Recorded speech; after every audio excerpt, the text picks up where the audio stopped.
ព្រោះវាឲ្យអស់លទ្ធភាពដូចភ្លៀងរលឹម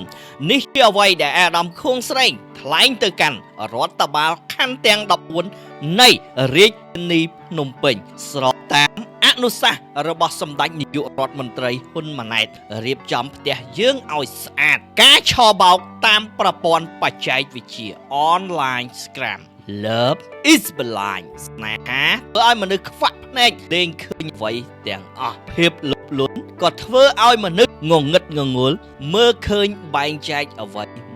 មិនបានទាំងអស់នេះគឺជាមូលហេតុនៃការចាញ់បោកការឆបោកតាមប្រព័ន្ធអនឡាញការបោកប្រាស់តាមប្រព័ន្ធបច្ចេកវិទ្យាវាមានច្រើនទម្រង់រូបភាពដោយសារតែមនុស្សស្រីម្នាក់ហ្នឹងឬក៏មនុស្សប្រុសម្នាក់ហ្នឹងមានលុយតែគាត់ឯកោអញ្ចឹងពួកឆបោកតាមប្រព័ន្ធអនឡាញនឹងចូលតាមវិធីហ្នឹងហើយចំណែកការវិនិយោគវិញគេហៅថា crypto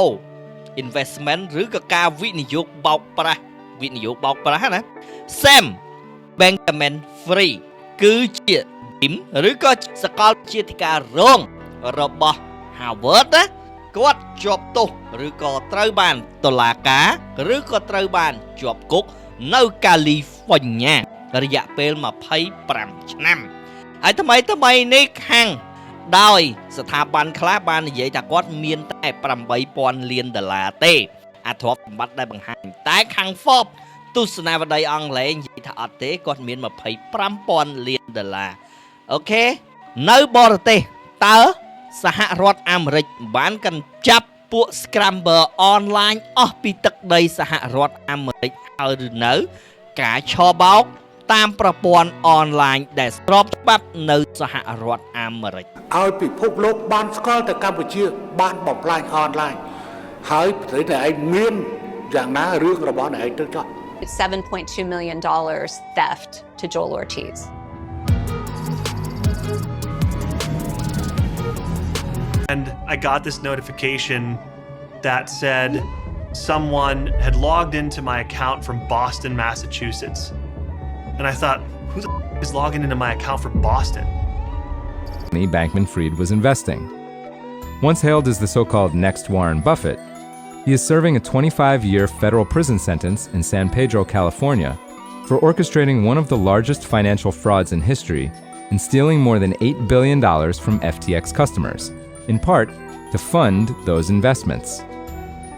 Before his arrest in December 2022, he graced the cover of the Forbes 400 and was estimated to have a personal fortune of $24 billion at its peak. នាថ្ងៃទី3 ខែមិថុនាឆ្នាំ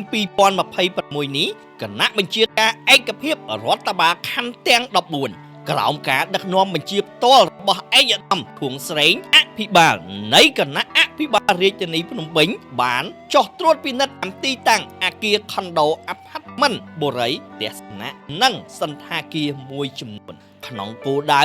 ប្រតិបត្តិការបោះសម្អាតទីតាំងសង្ស័យប្រព្រឹត្តបទល្មើសឆបោកតាមប្រព័ន្ធបច្ចេកវិទ្យា online scam និងចុះផ្សព្វផ្សាយអនុក្រឹត្យលេខ03 អនក្របកចុះថ្ងៃទី5ខែមករាឆ្នាំ2026របស់រាជរដ្ឋាភិបាលកម្ពុជាស្ដីពីការគ្រប់គ្រងសន្តិសុខសុវត្ថិភាពតាមទីតាំងរស់នៅប្រមូលផ្ដុំក្នុងភូមិសាស្ត្ររាជធានីភ្នំពេញបានចំនួន94ទីតាំងជាលទ្ធផលក្រុមការងារបានត្រួតពិនិត្យទីតាំងរកឃើញជនបរទេសស្នាក់នៅសរុបចំនួន480នាក់ស្រី144នាក់ក្នុងនោះជនបរទេសដែលស្នាក់នៅដោយពុំមានលិខិតឆ្លងដែនមានចំនួន6នាក់ក្នុងនោះក្រុមការងារបានចុះត្រួតពិនិត្យទីតាំងខុនដូពិភពថ្មីសែនសុខស្ថិតនៅក្នុងភូមិសំរោងទាវ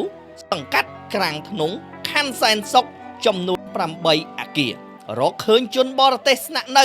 សរុបចំនួន36នាក់ស្រី2នាក់ពុំមានលិខិតឆ្លងដែន3នាក់និង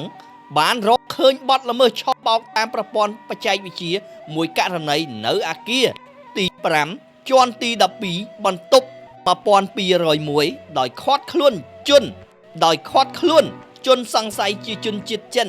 3នាក់ព្រមទាំងសម្ភារៈពាក់ព័ន្ធមួយចំនួនជនសង្ស័យនិងសម្ភារៈខាងលើត្រូវបានបញ្ជូនទៅស្នងការដ្ឋាននគរបាលរាជធានីភ្នំពេញដើម្បីបន្តនីតិវិធី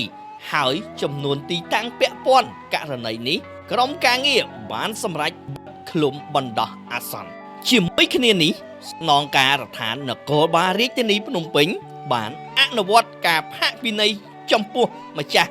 ឬអ្នកគ្រប់គ្រងទីតាំងរស់នៅប្រមូលផ្ដុំតាមអនុក្រឹត្យលេខ03សរុបចំនួន2ទីតាំងនោះចំនួន9នាក់គិតជាថវិកាសរុបចំនួន36លានរៀល